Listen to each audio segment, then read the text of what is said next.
Dear Lord, dear Lord, Lord, Lord, help me. Oh, it's over. That the best news of Mandalorian season 3 is it's over. Cuz dear Lord, it's terrible. Like this show is a freaking mess. I want to just point out that the recap ignores everything that's happened before. I understand the recaps for like an episode to episode thing, like you're allegedly moving the story along from episode to episode, but they really haven't done that. They really just have little side adventures that don't matter. There's no character development. There's nothing of any major significance. Like, is Bo-Katan really any different than she was when she started, other than the fact that Din Djarin gave her back the sword? Is Din Djarin any different? No, he's been put as like the sidekick in his own show. Like it's being renamed and rebranded as the Bo-Katan show, right? We have made our jokes, right? Baby Yoda still just does nothing but randomly say a few words, mumbling, blah, blah, blah, blah, blah, and flips. And then he's now in his own little IG-88 mech suit. That's basically it. Uh, Darth Gideon doesn't even show up until the last episode. So all of this that happens in this recap just happened. So nothing mattered until we get to this point. Like all of this stuff that was supposedly that was happening or whatever, it all led to this moment. The return. Whatever. It's like we had to sit through 7 episodes, or at least 6 episodes or so. We had to deal with Jack Black and Lizzo. We had to watch Bo-Katan save Mando twice in 10 minutes. We had to deal with the turkey dragons. We had to deal with the fact that there's a mythosaur who attacked them, and then that's just it. He doesn't attack again. No one acknowledges anything happened. There's random Mandos that survived on Mandalore in a like Waterworld style pirate ship and didn't notice the Imperials moving in and hanging TIE fighters from the ceiling like bats. Oh, here we go. Um, the events take place literally as part 2 of the last episode.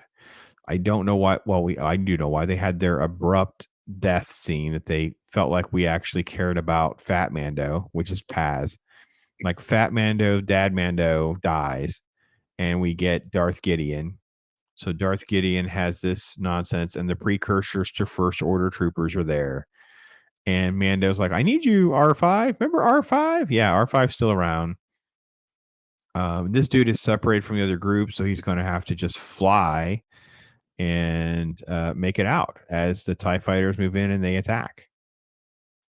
So what they do is Mando is on a communicator with, he's on comms with R5 and says, I need you to deactivate the shields one at a time so he can get through. And I don't think, I think they lost track that they're actually in Star Wars, because all of Mando's strategy is to get another knife. And I do see him try to get the blasters and stuff, but it's just very generic stuff. Oh yeah, by the way, they do like the power droid that attacks R5 for a minute, slows it down, but it's just one physical martial arts style move after another with knives and nothing interesting. He'll literally grab the purple power stick and then drop it for another weapon. Like it's just, oh gosh. So now he's here and he's seeing that there are Darth Gideon clones.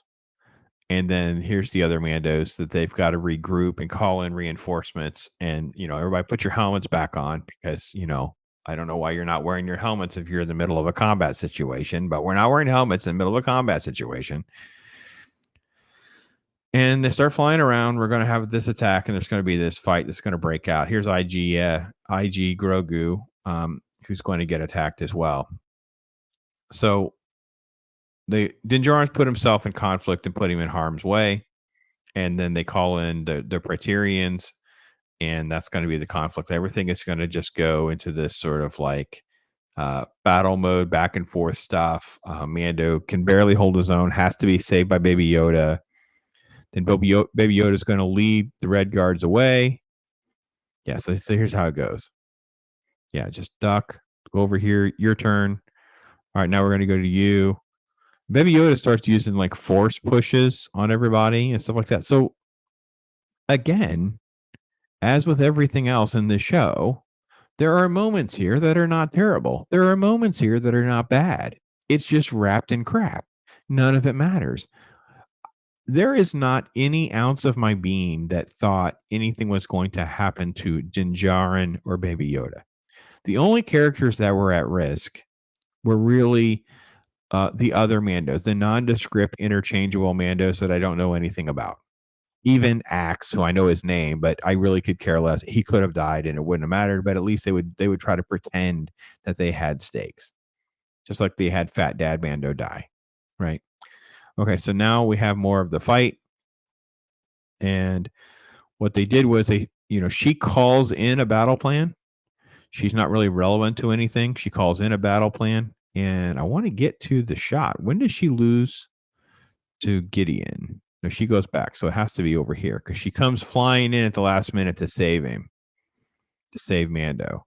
So she's facing off against him. Let's see if we can make this bigger. Not really.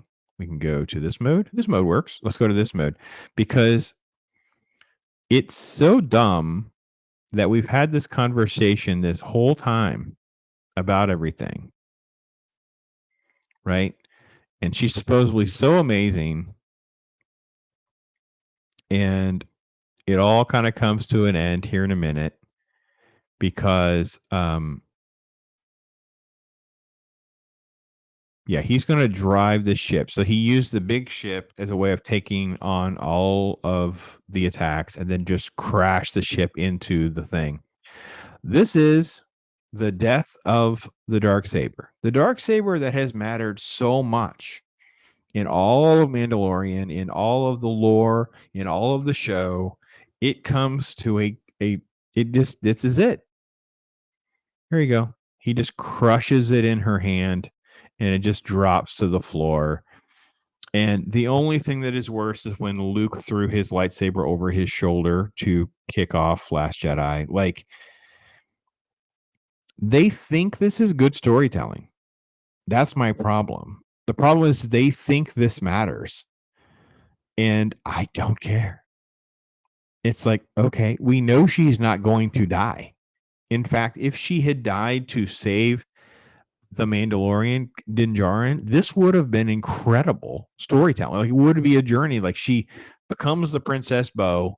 She redeems and tries to save her people to win the planet back. She sacrifices herself in a way. So, for instance, the other ship is coming down. What if she had to somehow detain or use herself as a way to keep Moff Gideon from escaping, therefore sacrificing herself so the planet can be repopulated by her people? That type of selflessness, the Iron Man selflessness, at least would have had some gravity. Oh, by the way, I didn't cover this before. Let me take this down for a second, and then I'm going to rewind it and try to find the spot. When when Axe, the other the helmetless guy, he's going to fly back to the ship because they split up. That's going to be their plan. And he just keeps flying. He's like talking to them through the atmosphere or something. Like, they're having their battle, but he's like, I got to find this spot. Like, oh, that's when he got there. So it's even before that. Right. So he's going to be flying upward to get up there. And it's like, how on earth does he just get out of the atmosphere and maintain communications and all that? Like, it's just, I thought all of this was just terrible.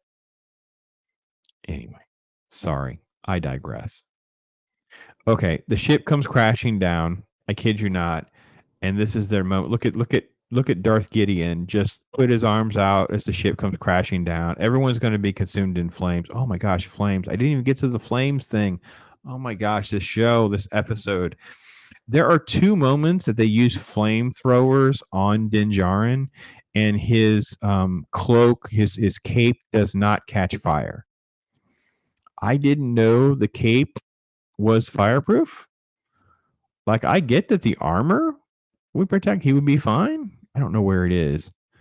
There are two moments where they use fire and it does not hurt him.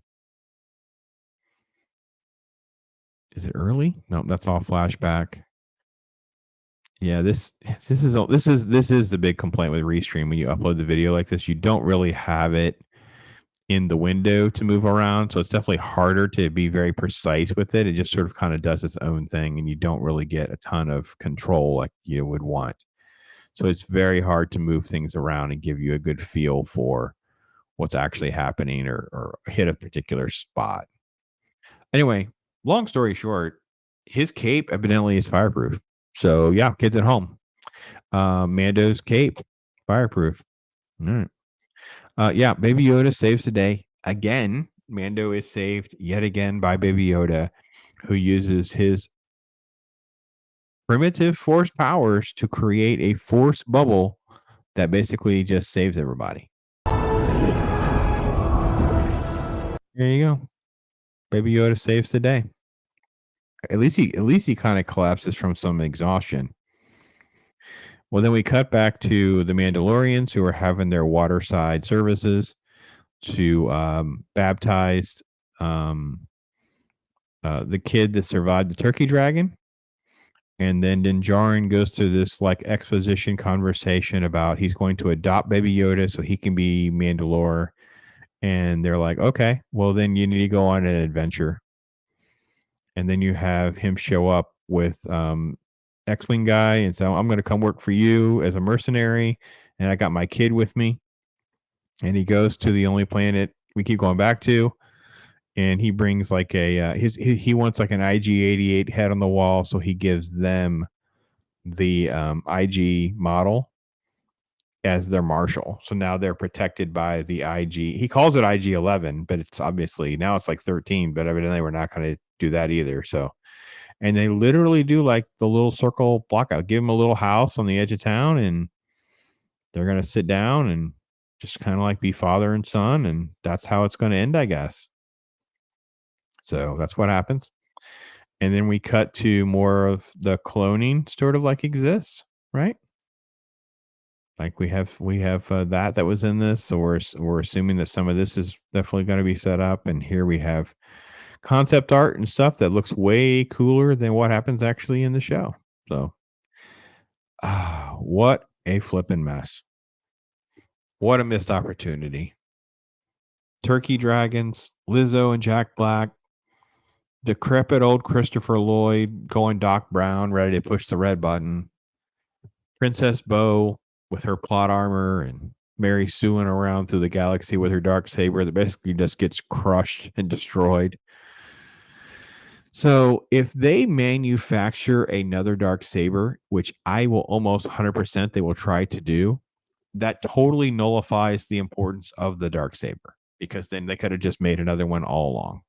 So expect them to come up with like those types of things. Like, isn't it cool that they brought it back? It's not really gone. She's got another one. And I'm like, yeah, but then you could have had one the whole time. It's kind of like the entire conversation about the IG model and spelunking and going down in the cave when R5 has a freaking drone in his head. It's so stupid. The show has jumped the shark in multiple times and multiple ways. And I will be on with Roman of the Empire tomorrow night talking about that. And I'm just kind of happy that it's sort of like done. I'm just done. I'm very happy. Over. Anyway, blow it up, folks. Let me know what you guys think. I'm Pops.